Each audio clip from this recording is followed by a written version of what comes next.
In this video, we are going to discuss about what happens when the retention period is over. As we discussed in the previous video, there are different buckets the data ages through.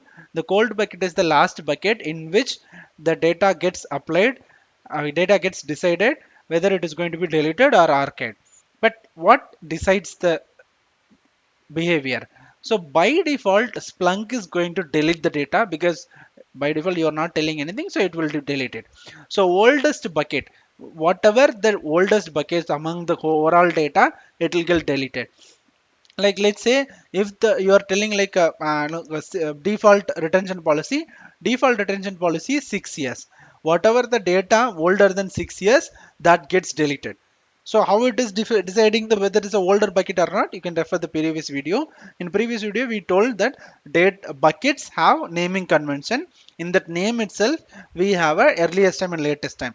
Based on that time, Splunk will pick the oldest bucket and it will delete it. It will compare it with the time and it will delete it.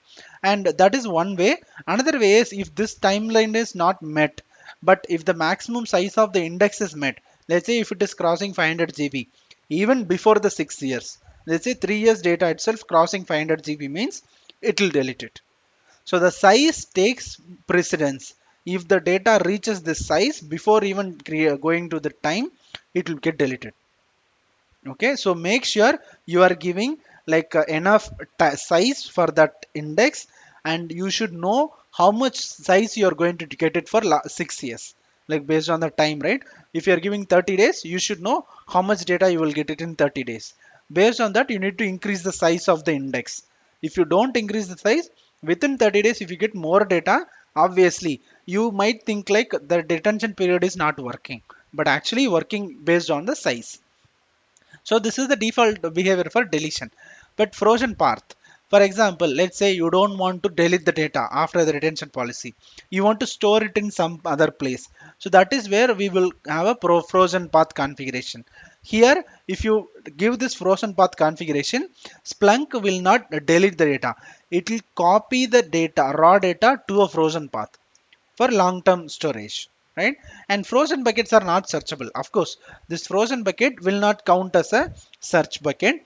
And if you want it, like in the future, if you want this data also be included, then you can manually rebuild it to third bucket.